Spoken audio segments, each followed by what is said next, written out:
this morning. I want to welcome you all to the latest installment in our Business Agility webinar series. Today our topic is about adaptive organizational design.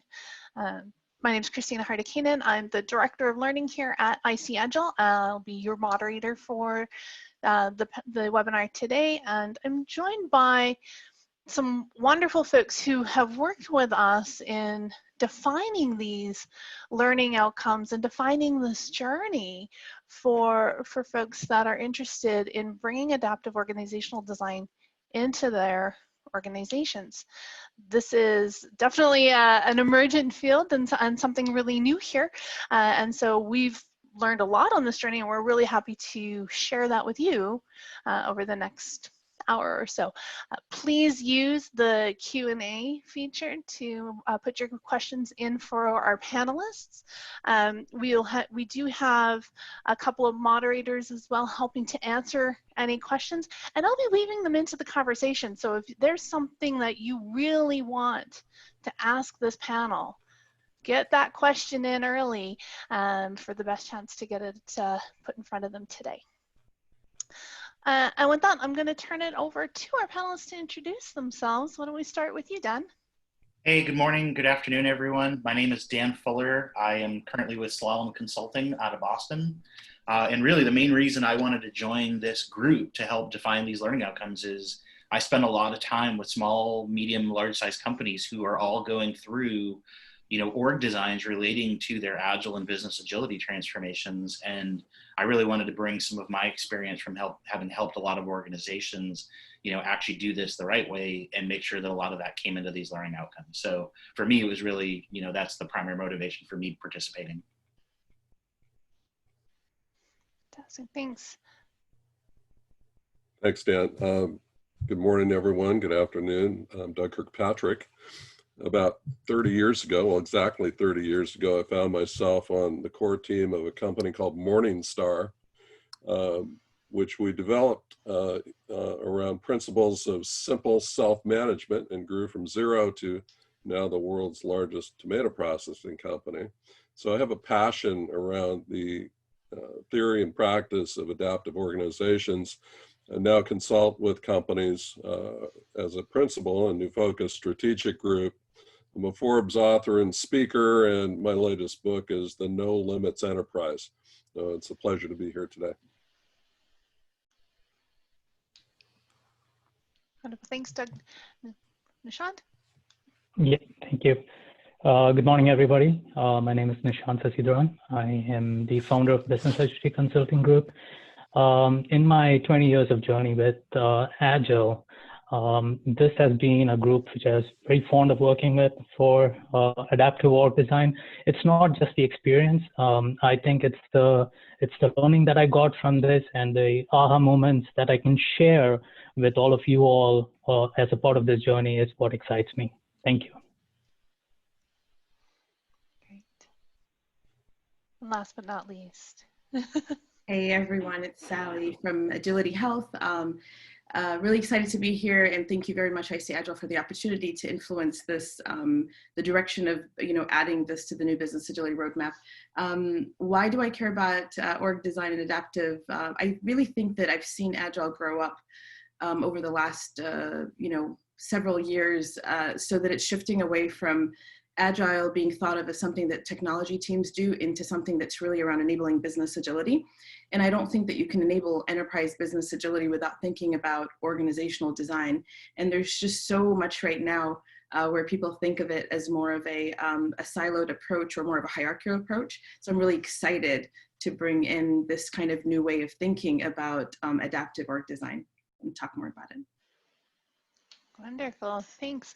And so we thought we would start things off today by asking you all a quick question. So we're going to get you to join us at Slido for, you can use the QR code there on this, that's going to show up on the screen here shortly, or go to slido.com and enter in that number there, 24292, and tell us, what does an adaptive organization mean to you?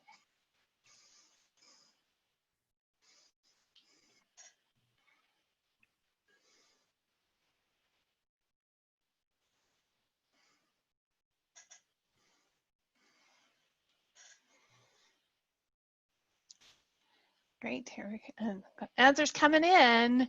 Responsive. What else? Flexible. Realigning quickly. Okay.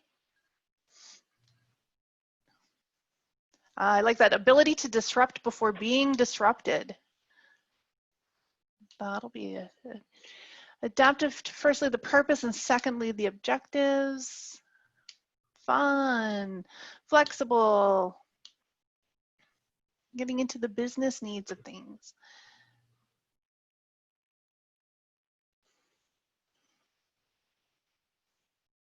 All right. Take strategic advantage of opportunities without significant disruption or delay. Customer first. So I saw a customer in the center a little bit earlier. Listen to the internal employees and external market needs. Great.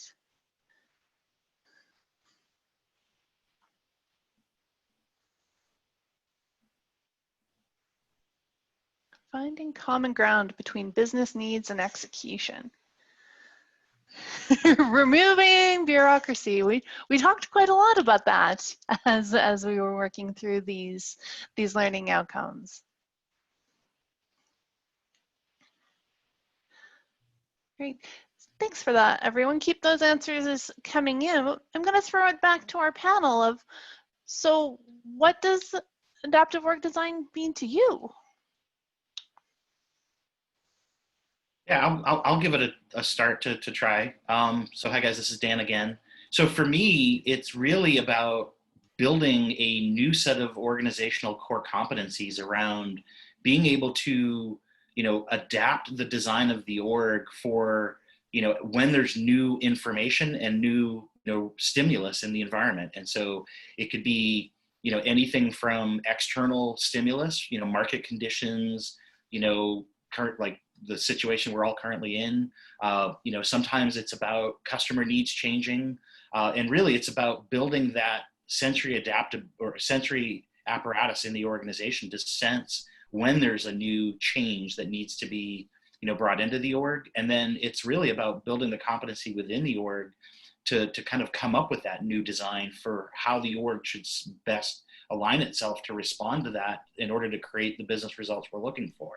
And then really the last thing I would add to that is that this is not a structural permanent design change. This is more of a fluid ability for the org to constantly be able to sense and adapt based on changing conditions. I'll take a stab at it. Thank you, Dan. So an IBM study showed that most executives doubt their own ability to manage complexity. And when you couple that with other data points, like the fact that 20% of American adults suffer from anxiety disorders, and that most employees are disengaged, and the management lab tells us that we waste $3 trillion a year in excess bureaucracy. We just take a look at those data points, and then we look at the accelerating rate of technological change, not to mention social and generational change, but the oncoming locomotive of blockchain, artificial intelligence, virtual reality, and all the rest. We have to have organizations that can adapt to this accelerating change, because most people can't even absorb the rate of change in its current state. I'm happy to jump in with my 2 cents real quickly. I think it all goes back to business agility. Again, business agility, we really define it as the ability to respond to change, learn and pivot, deliver at speed, and thrive in a competitive market. Because gone are the days where large organizations can eat small. Today, it's the fast that can eat the slow. And I think COVID is a perfect example of the need to adapt, to change, to pivot.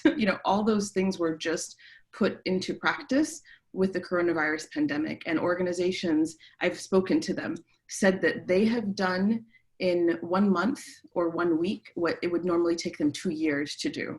And that's a perfect business case of what an adaptive organization must do. But instead of doing that because you have a crisis, you build the muscles within the organization so that you can always do that as you need to adjust to strategy instead of waiting for a crisis. Great. To add to all three of you, I just have two words. I would say, it's developing that proactive arm inside an organization so that we can face those challenges and react and, respond with the utmost value as possible so that the organization still can thrive in this market. So yeah, combined to all of that, it's that extra wing added to it. Mm-hmm. So how do you start this journey to becoming a more adaptive organization? Are we going same order or randomly? Yeah, just jump in. Yeah, I mean, I think for many organizations, one starting point is really, looking introspectively at your current state capabilities for being able to respond to change. I don't know if a lot of organizations really have a good way of understanding whether or not they really even have any current state capability here. I think too often, organizations become dependent upon consultants to tell us what our org design should be, as opposed to assessing your own internal ability to make decisions faster and, assessing, are you even able to, in the current state, pivot and respond to change? And so I think, that's a good starting point, is kind of baselining where you are at the start so that you can kind of set some goals for what type of new, adaptive capabilities are you trying to build into the organization. Yeah, I would agree. I'm sorry, Doug. So yeah, I would definitely agree. Those findings are so important to get started. And then there's a lot of different things to consider along with those findings, is the practical implications, the social implications, the value of the company. What's the most important outcome for the company today? These are all the starting points to start getting organized in an adaptive way. Jan, I'll hand it over to you. Yeah, I mean, I think what Nishant just said, alignment around some goals is another key starting point. That, if many different leaders in the org can't really agree on outcomes and can't agree on like the vision of the organization, that's a problem that the org probably needs to start solving pretty quickly too. All right, Doug, you've been trying to get in and answer this one. What you got? Well, it's we talk about in learning objectives, we talk about concepts like agency and networks and collective intelligence. And so for me, agency is about an exercise of will. It's about being able to envision a desired future state and exercise some animating spirit or energy toward moving in a more resilient, adaptive direction. And to pull that off in an organization requires tapping into the collective intelligence and thinking of the organization as a network of individual agents, each of whom has agency and each of whom has intelligence, and tapping into that and collecting the collective intelligence of that network and figuring out a direction into which you can invite people to follow you on a journey into that desired future state. I think the team summarized it well. So I guess the only thing I will add is that now that you've defined your strategy and your outcomes, check. Now that you've understand what is impeding the flow of these outcomes in your current organization, what are the dependencies, what are the handoffs, what are the decisions that always get blocked, and you've addressed those. I think what Doug kind of ended with, which is the collective intelligence, I would pull in through facilitated workshops, the teams, the team leaders, the managers, and tell them, here's the problem we're trying to solve, here's the outcome. What do you think is the right organizational design? I think organizational design is always done top down or through the outside consultants. And I remember we were in a very large financial company this last year, and we facilitated several of these org design collaboratively with the managers and the directors. And I remember the senior VP said, we've never done it this way before. we would have always, brought in the big consulting company, which was there and they were present, but they would have never just been in the session. They would have been working with the executive team and then rolling it out. And so I just want to emphasize the collaborative nature, the facilitation of it, and that it's something that takes several workshops and you're bringing in more people and aligning. And that is how the emergence of how should we organize ourselves to achieve our yearly outcomes for this year, and be okay that from a quarter to quarter, you might tweak it. We say tweak the design, and then next year you might change it again, but it's a collaborative activity, not a task that's brought in from an outside perspective. Yeah, I love the way Sally described that. And, for me, it's really about building that internal capability to actually do effective org design, but more importantly, that it's something that requires continuous optimization. This is not a one-time, one size fits all org change that's being driven top down. This is now, a new management and leadership skill that the organization needs to start creating. We talked quite a bit when we were putting these learning outcomes together about that shift that needs to happen in management and in leadership. And so what is that shift? What is the change that needs to happen in those folks in order to enable an adaptive organization? Let go of control. I'll start real quickly, but I think that they're all really afraid because organizational design has always been about who reports to who. And the moment that you even say, some customers, even just the word org design, they were threatened by it because it immediately said like, oh my gosh, we've just been through this. Please, I don't want to change reporting structure again. And we're like, we're not even talking about that. We're talking about a virtual design of your organization, not changing reporting structure. So as a manager, as a leader listening to this, I really want you to think, your people are here to serve the company, not to serve you. They are all part of a cross-functional group of teams that should work on outcomes. And if you end up, you're not losing anybody, right? Just because John or Adam, or just because this entire team is now going to be aligned and working in another value stream or another area, it doesn't mean you've lost them. It means that they're now aligned to value.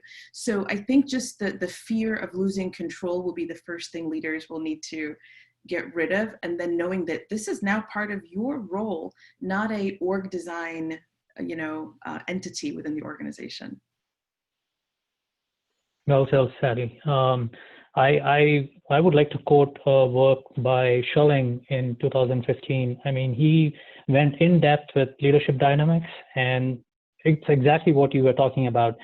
It's how do we involve people to, come and form the strategy? How do you involve people to that in-depth cultural change in the company? It's not driven top-down anymore. It's not one person designing it and saying this is the way to go. It's more of involving and having the collective intelligence, like Doug quoted, bringing those people together to make those decisions and adapt to that situation. And it can change. It's a constant change. It's a learning. So it's continuously going to change. So that shift needs to happen in the mind first and start from there to roll down. What Sally alluded to, the power dynamic and the fear dynamic are very real. And I'm actually not sure it's something we can get rid of.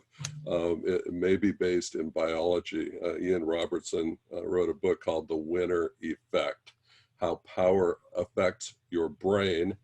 And he described how leaders get a shot of dopamine in the brain when they exercise command authority. So if that's the case, and we have people who are literally addicted to power, we're going to have to find ways to subvert or undermine that dynamic rather than trying to confront it head on.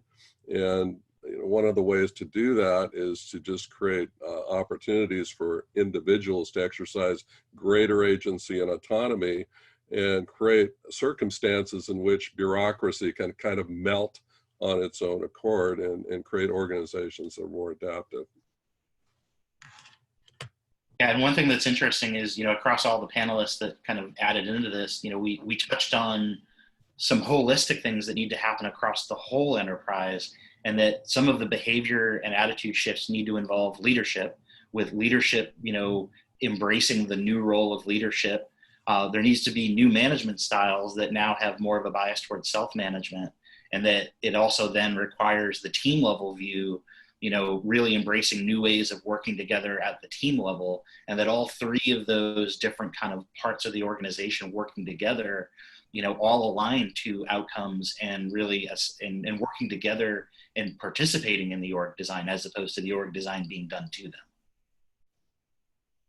As we're talking here about this shift in management, shift in leadership style, we've got a question come in from one of the attendees here about how do you reconcile org changes with the often critically cited resource that is the manager to employee relationship? That some people see this as very critical to their success. So what are we suggesting here? So I can take a crack at it. A classic example is Vanguard organizations. There's a way to do this. You can have two levels of reporting, which doesn't directly involve the decision-making autonomy that the teams would have. So I would suggest, whoever this is, to take a look at that study with Vanguard. There's a way to actually go and create that reporting structure different from the structure that they're working in. The network that they're working is going to be more focused on values, outcomes, and flow, which is very, very critical. And you can take care of that hierarchy and reporting in a very different way altogether. And I'm happy to also share here that every individual will always be part of two structures moving forward: a hierarchical, who do I report to, and a virtual, who do I work with to deliver value. The virtual, which is who do I work with to deliver value, is all about teams, right? And that's kind of the nucleus. Right now, the engine of any organization is going to be their teams. So that is the work, and that is how I deliver value. In terms of the who am I reporting to, there's actually two different models that we're seeing. One is the traditional model, which is the person that I report to is a dev manager, and all the developers report to that person. And that person is very experienced in development and can also coach and mentor me and help me grow. Another newer model that's emerging is a cross-functional group of people all report to one manager, and that manager is not an expert in the fields of all those individuals. And what their job is to develop talent by connecting these individuals to the communities of practices, identifying skill gaps, but they themselves are no longer that boss that was an expert in your field that tells you what to do, right? So both models exist today, and I'm not going to tell you which one's better or not, because I've seen companies work well still in the traditional model, yet keeping teams in the cross-functional way. So part of learning about org design and adaptive is making some of these decisions of what's going to work well for you right now. How much change can you tolerate within the organization, and how you begin to shift. But I guess step number one is realize that there will always now be a person that's part of a cross-functional team delivering value. And yes, me and 10 people report to this manager. And that is where that manager's responsibility is to remove obstacles, develop talent, and connect me with communities of practice. They are no longer managing my tasks. They're no longer telling me what to do. They're no longer the ones telling me how to improve my Scrum Master skills, but they're connecting me with the right resources and the COPs. That day-to-day firefighting, and I want to complain to you because that person's not getting along with me, like you don't have to do that on a day-to-day basis with the manager anymore. So it shifts the whole relationship. Yeah, I think what I like about what Sally described is that it's really introducing that there's multiple networks now within the org, and that the org design is not just a hierarchy designed for one purpose. And so there's one purpose that's really all about the flow of value. There's another purpose about growing and mentoring people so that we're building, the future of the organization, and that we need to make sure that org designs are actually looking at these things holistically, and that sometimes we optimize too heavy for one part and not for the other. And so we need to be able to assess, are we, sub-optimizing for people at the expense of the flow of value? Doug, you've got a great picture of an adaptive organization that to share with us about what one might look like. This is the org chart for Morningstar. This is an organization that is a complete network. So it's, I would argue, a third form of current organizational design. And these nodes are individuals who work in the company on a year-round basis. Actually, the company has thousands of employees. And these connections are contracts by and between peers, each of whom has an equal voice. Not that everyone's paid the same or does the same work, but they have an equal voice in matters that affect them, and they voluntarily associate through autonomy and agency. So pure networked organization that's scalable, that actually grew from zero to become the largest company of its kind in the world, is in existence today. And there are other examples popping up around the world. So we're finding that it is possible to jettison traditional reporting structures altogether. Yeah, one thing that was interesting when we designed the learning outcomes, we tried to make sure that we were thinking about the fact that there are formal networks and informal networks in an organization, and we need to be making sure that the org design is really aware of both of those. And Christina, you asked the question earlier about where should we start. One thing we didn't really talk about was, in the current state, are you even able to visualize your current networks? Like in many organizations, the networks that actually exist in reality are sometimes unknown to the organization. And so sometimes some of these informal networks are not really even, things that leadership is necessarily aware of. Yeah, and the damage done when you ignore them and break those informal networks, the Yes. damage done in the flow of information, the collective intelligence that we were talking about, can be significant. So for another really interesting question that's shown up from our participants here is, so are adaptive organizations designed or evolved? Both, I think. I mean, I think you've got a starting point based on where you think you're going at this point in time, but I don't want you to think of this as like a major structural change. Like, this is the type of thing where you're going to continuously evolve the design of the org as new information emerges, and orgs that are really highly adaptive are able to do this almost continuously. And I should mention, Christina, that the chart that I held up is a snapshot of the network at a particular moment in time. But if it were a time-lapse movie, it would be in constant motion as individuals negotiate and renegotiate their roles and responsibilities and enter and exit the ecosystem. So it's a completely dynamic, self-organizing mechanism that is in a state of constant, continuous evolution. I just want to maybe add something here to make this sound practical, is that, how does it shift and why does it shift, and what does it shift based on? If my strategy, like when we first started our company with Agility Health, our strategy was very much product focused. We have to build a product, we have to build capabilities. And so we really would organize our teams around, let's say, those products and the capabilities that we were trying to build. As an organization evolves, it might be really now from a strategy focused more on customer segments, right? So we really want to focus on commercial versus consumer. Then your strategy might say, gosh, we got to go international. And so what I'm giving you an example of is to make this practical. It shifts dynamically based on what's the most important thing that will enable us to be competitive and thrive. And those decisions, whether they are product or service, or whether they are consumer or channel, or even capability that you're trying to build, that is how people, right now with COVID, it was around the crisis, you know what I mean? It's, soon it will be around digital. I mean, everybody right now is trying to enable digital transformation within their organization. And so you will adapt and start to say, what are all of the teams that are required to enable digital capabilities? And what does digital mean to us? It used to be just only DevOps. Well, now it's not just DevOps, not just lean portfolio. What does digital mean and how is that going to be a competitive? So just making this practical is, think about how will you win in the market today, and how will you align the right people to achieve that outcome and remove all the barriers. And the barriers are usually dependencies, hierarchy, decision makings, stuff. It's like heavy layer below the surface stuff that we've just built that is not conducive to success.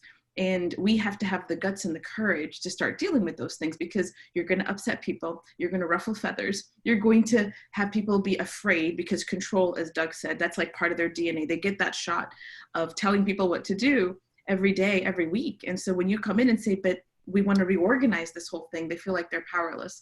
So I don't know if that's helpful or not, but think about these very practical patterns of what's the most important thing for us to focus on right now in the next few months or this year. If you're in a stable environment, you can probably plan for this year and great outcomes and align people. But if you're dynamically moving like what's happening right now, you have to adjust quickly.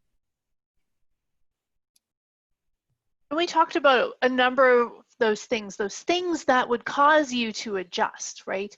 And we talked about things like your customer needs changing. You talked about the evolution or changes in the environment that your organization operates in, whether that's the world at large or in a community, employees, suppliers, vendors, all of those things that you and your organization have to deal with.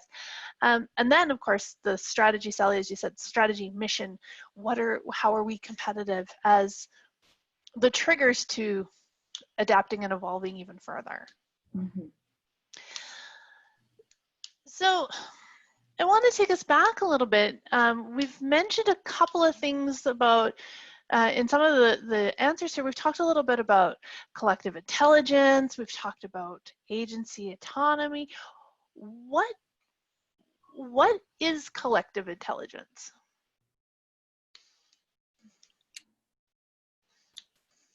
So for me, collective intelligence is what James Surowiecki called the wisdom of crowds. So a great book, and he uses a great example of finding a sunken submarine using 3 different teams, using 3 different methodologies. And when he averaged the results of each team, they identified the exact location of the USS Scorpion. And so it's understanding that the wisdom resides in the network, and being able to tap into that and avoiding the trap of thinking that all strategy, all wisdom, all insight comes from a tiny cohort at the top of an organization. It doesn't. It's found in the collective intelligence of the network, and companies that figure out how to tap into that have a huge strategic competitive advantage in the marketplace. Yeah, and part of the reason of that is because they can now make decisions much faster than what Doug described as the more traditional way of thinking about, the intelligence really starting at the top. And so, but there's so much that has to happen in the org to really enable that. And I think that's really one of the themes across all these learning outcomes of, how can you help an organization actually create that ability?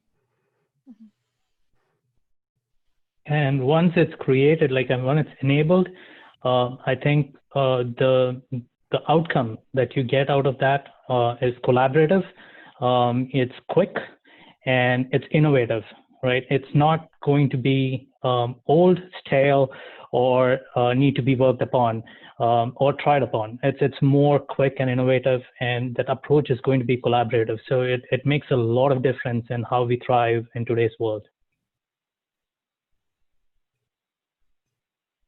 Got another question from the crowd here. If org design is complex, a domain of unknowns, how do we design with this in mind and not fall into a linear approach of mechanical pieces? I think the engaging people, being driven, it sounds like it's really generic and very confusing, and maybe it's too, out there. It really isn't. You're really think about what happened with COVID right now, and how within 1 week, I was just talking to one of our customers, the Federal Reserve Bank, and she said, Sally, within 1 week, we used to process, you guys know the PPP, right? All small businesses got the payment protection program. Last year, I think the number was 50. They processed 50 applications related to something like that. She said within 1 week, we had to process 1.3 million. And they did it. Now, again, that was a lot of blood, sweat, and tears, but they figured out how to do it. Another thing is that they had thousands of people that had to go online and use WebEx and be virtual and expand their network capacity exponentially and not interrupt the network that they are hosting for thousands of transactions that are happening. That's what we're talking about here. We're talking about once you have clear outcomes of business value that you need to accomplish, who are the right people that need to come together?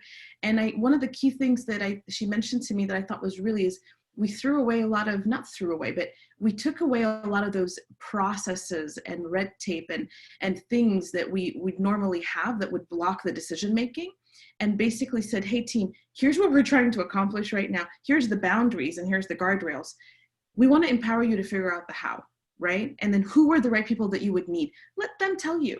Let them tell you. Don't try to design it yourself. The team will, once you tell them what is it you're trying to accomplish and what are the boundaries, they are really smart. They'll be like, well, I'm going to need Adam over there. I'm going to need legal. I'm going to need, those are the groups that normally block the flow of value. So if you can get me that person right away, great. And to me, that's servant leadership is we're here to be like, what do you need? What impediments do you have? Let me go work on that for you. You need legal, you need accounting, you need who?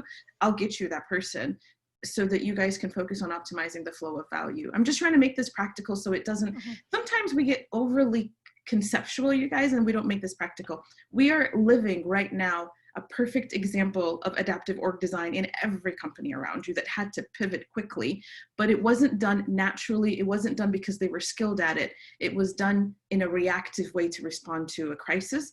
We are trying to make that a muscle that you use moving forward and make it a competitive advantage. So how would you take that? How would you help somebody who said, okay, I did this now in this moment of crisis. I responded to the environment around me and made the changes I needed to make. How do you keep that momentum going when we're out of this crisis? Don't unlearn. Keep prioritizing. Yeah. No, I think, I'm sorry, Sally. I keep prioritizing on the most important.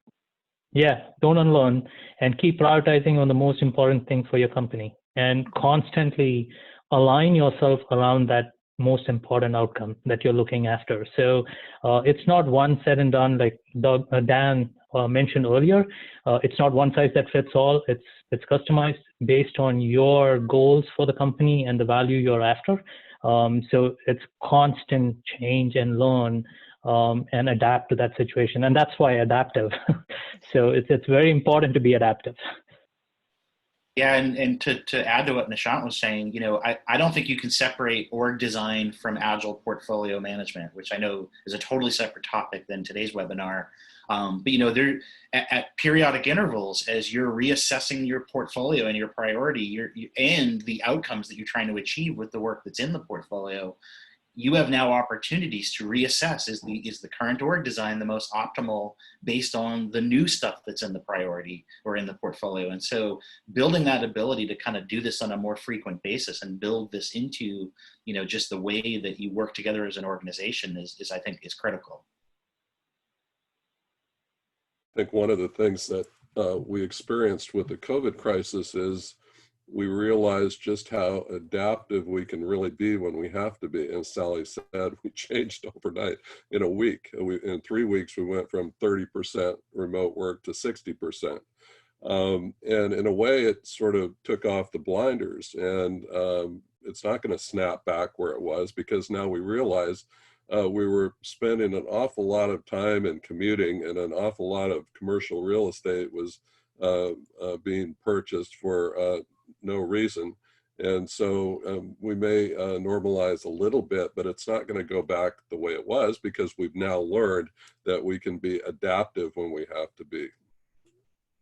So please don't go back to the way it was before in terms of the red tape process, because you just got a gift in business agility. I mean, the world just taught us how to be nimble, and basically saved you 2 years of learning, because you just had to go do it. And the best way to learn something so complex like this is to do it. And everybody had to do it. They were forced to work from home. I heard of government agencies that said we would never work never work remotely. Nope, never just happened right now. And you got to do it within a week. So I think that just, being humble to learn from what just happened, and to make it part of, and to be resilient like that, and build that resiliency. You know, that shock factor resiliency for me is when the system gets shocked, but you stand up on your feet again. How can you always be resilient when these things keep happening, and how can you even be ahead of the market so that they don't happen to you? So I think, you know, I'm just trying to emphasize, because we just learned a lot of this stuff and we shouldn't unlearn it. But how can we also build the ability to do these types of changes more proactively, so that we're not waiting on a time of crisis to create the forcing factor? Exactly. Yep. Yeah. Finding those ways to now listen to that environment, listen to the customers, listen to the goals normally, instead of just okay, they're beating down our doors telling us right, that we have to change. And being willing to challenge your own assumptions. You know, at one point, some of the most prestigious higher education institutions in America had a very firm, we will not teach online policy, because they felt that dilutes the learning experience.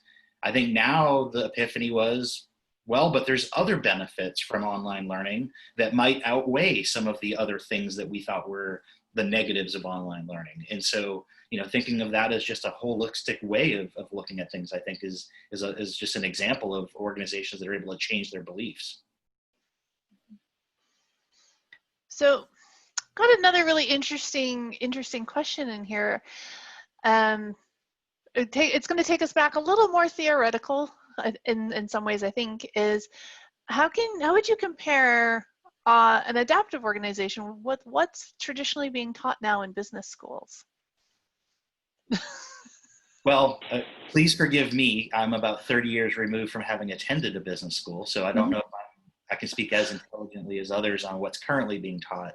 I know some of the early learning outcomes we put in there about, you know, traditional orgs were designed to solve traditional types of problems, that, you know, the world is a stable world, and, you know, we're really trying to maximize, you know, throughput of a system. And, you know, there were certain beliefs about leadership and management that were prevalent certainly a generation ago. I do think there are business schools that are preaching more adaptive org design, and that this is, you know, so a lot of what we're saying here isn't necessarily like a radical different way of thinking about it. But I do think, you know, that there are going to be like some experiences you have where you're basically seeing what business schools are teaching based on an old set of norms that I think are now changing. I can speak to this a little bit. For the last 5 years, I've been approaching business schools, asking them if they want to learn more about adaptive organizations. And they seem to fall into 3 categories. One is, heck no, we are not interested at all. We have our curriculum and that's what we want to do. Some are reluctantly open, you know, they're willing to listen and maybe host a seminar or something. And there are a tiny handful that are completely open to this. Westminster College in Salt Lake City has a Center for Innovative Cultures. And so there are a tiny handful that are very, very, very open to it. But for the most part, business schools seem to be invested in traditional command and control mechanics, bureaucracy, hierarchy, climbing the career ladder, developing your career, acquiring titles and status and all those kinds of things. And so it's a bit of an uphill climb in the traditional business school environment, but we'll get there. The only thing I'm going to add here is I was researching, if I looked up online adaptive organizational structures, what would I find for all of you that are going out there to search? And it was interesting that some of the previous articles and writings out there from some of the business schools were really talking about, well, there are, I think one of them actually said there are 3 structures. There's the functional reporting structure, very divisional, hierarchical, and then there is a matrix, you know, the matrix structure that everybody talks about. One group also added, in addition to the functional, the divisional, and the matrix, which I think are more traditional, they added the team and the network. And so I would just summarize that we are definitely moving into that team and network as the adaptive, and we're moving, you know, if you still want to keep the functional and the divisional and the matrix, I mean, but that way of working, which is all based on who reports to who, it's shifting to more what we call virtual teams and networks. And so, and less about who reports to who. So just, there's an evolution happening, but I guess I just want to caution you from what you read online might represent the traditional views of organizational structure. So even if you type the word adaptive, because that's what my test was. So just know that what we're talking about is virtual, dynamically changing, driven from the bottom up, not just the top down, as opposed to a lot of what you would be reading out there. And Sally, when you say virtual, you don't mean online. You mean no. Yeah, I mean logical design as opposed to a physical. If you guys are in the DBA world, no, I'm just kidding. But it's like it's a logical, it's conceptual. This team, and this team are going to work together regardless of reporting structure. These individuals are going to work together daily as a team regardless of reporting structure. I am no longer going to have 10 teams that all manage payments, report to Adam, and only work together, and every other value stream or line of business that needs payment services cannot embed this team within their area because they have to go talk to the VP of payments to make sure payment. That's what I'm talking about, traditional versus modern. In the modern world, if a line of business that's aligned to an outcome needs a payments team to be part of its value stream or its work or its effort, then the payment team works there, even though they still report to this person. I'm just trying to make this practical as well. Yeah. And I think Steve Denning refers to that person they report to as the administrative home base. Right? That's the function of that person. They're there to help take care of the administrative stuff, but the rest is that virtual organization, that teams that come together and come apart to do the work. Yeah. Yeah. So I think I'm going to try to sneak in one more question here, and that's what are the biggest inhibitors, or even some of the bigger enablers to adaptive organizations, especially in these large traditional. They say dinosaur, but I'm going to say elephant because that's how we always refer to the large, big, maybe government-esque style organizations. What are the biggest inhibitors for them to embracing adaptive organization, and what enablers might they have? Sure. I think from what I've found, culture is really an important part of this conversation, and that, there's the design, what does the network look like and what's the purpose of it? But if the current state organizational culture is kind of at odds with the goals and, the outcomes we're trying to achieve with that org design, then that's going to be a problem right away. And, I'll just use the Spotify model as an example of this that I've seen in many organizations where, the Spotify model is great in that it's a network-based model that is addressing both the flow of work as well as the informal networks around people, both in terms of, the structures that it defines.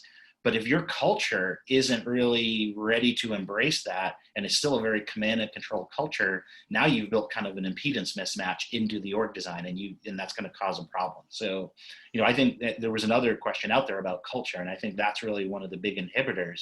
But I think understanding your culture and trying to deliberately shape the culture along with the org design as something that you're doing together is really one of the critical table stakes for how do you actually enable this. And I'm going to vote for knowledge and awareness as an inhibitor and an enabler. Executives didn't even know what Agile was for years, and so they didn't adopt it or embrace it or support it. They didn't know what outcome-based planning is. They really thought about outputs and initiatives and deliverables. So what I have found, and even org design, I found that when your senior leadership team, when you don't give them a chance to be educated and aware of what we're talking about right now, a simple thing you can do is just share this webinar. If they don't understand, that this provides a real solution to a real business problem that they have, and they don't buy into it, then they become the blocker for any of this happening, because they just don't understand yet. So, and then we come and say, they're not supporting us, they're not supporting. Well, have you spent any time educating? We always start any transformation with education and awareness to gain buy-in. Education and awareness to gain buy-in. Then you have to deal with fear of change and fear of losing control. Then you have to pull them in and make sure that they can help you. But I just wanted to emphasize that, as a lot of them don't support this or don't know about it, but I think using COVID as an example right now is a great way to make it very real so it doesn't feel so conceptual. I would argue that there's an enabler here, and that is the idea that there is a moral component to creating adaptive organizations. If you look at the history of management, Douglas McGregor, Theory X and Theory Y came out of the social gospel movement. Mary Parker Follett came out of the social community development movement. When you understand that we're spending $3 trillion a year, that's 1/7 of the entire US economy on unnecessary bureaucracy. It's not just a financial and economic question, it's a moral question. We are literally wasting people's lives in activities that don't matter. And we're taking time that they would much rather spend with their friends and family and community and civic organizations. So if we understand that this is more than just an economic question, it's actually a moral question, that can give us some impetus for change. Also, to Dan's point, culture can cut both ways. So it can be an inhibitor, but as Edgar Schein says, it can also be an enabler, especially if we enlist hybrids, people who understand and have the knowledge and awareness that Sally described, understand the vision of a future state, and can help educate people in the current culture to join the journey toward that desired future state. Yeah, and a lot of what Doug and Sally just said, kind of connected to what I was talking about with culture. And it's hard to change culture. And I would anticipate other people are asking questions about where do you start. And there's no easy answer, but I think when it's done right, you're able to chip away at some long-standing belief systems in the organization, and that the reason that like your culture in a lot of ways is the results you get because of the actions you take because of beliefs that exist in the org. So in order to kind of change the results you're getting, you have to start changing the actions that the organization takes, and the only way to change the actions is to start changing the belief system. Yeah, very true. Culture, well said, all three of you. Culture is very, very important, and it's not someone who can design culture. It is the work of everyone together to get to that stage and embrace it and make changes as we go on to make it better. So it's a radical shift, right? And it takes time and it needs constant effort to actually go through that journey. Fantastic. I can see that we're approaching the top of the hour here, and sadly the end of our time together. For those that want to continue going on this journey with us, check out the learning outcomes. They're live and available now at ICAgile.com, or you can follow the bit.ly that's here to learn more about what this committee has put together as the first steps in learning more about adaptive organizational design. I want to say a very sincere thank you to Dan, Doug, Sally, and Nishant for all of their time and their energy, and for being here with us to share their knowledge and insights today. It's been a real pleasure, folks. Thank you to ICAgile for always spearheading this and bringing the right people together to create thought leadership and knowledge. I think it's very valuable what you're doing. So I just want to give some gratitude to ICAgile for always doing what you're doing. And I absolutely love the new business agility roadmap that you have. So just thank you for investing time and pivoting with the market as well to realize that there was a need there. Yes, I mean, very well timed, obviously. I just, again, thank you from my perspective as well. And I really look forward to seeing some of the course designs that actually come out of this new set of learning outcomes. Same here. Thank you so much for pulling us all together. It was a tremendous experience, and it was great. Looking forward to more. Much and gratitude. Folks that still have open questions here, we're going to take those back to the panel here offline, and we'll do our best to get you some answers as well along the way. So we haven't forgotten about you, just couldn't squeeze it all in. Stay tuned for the next in our business agility webinar series. I think what might be around some people development and some more soft skills in developing your leaders along the way. So we'll see you all next time.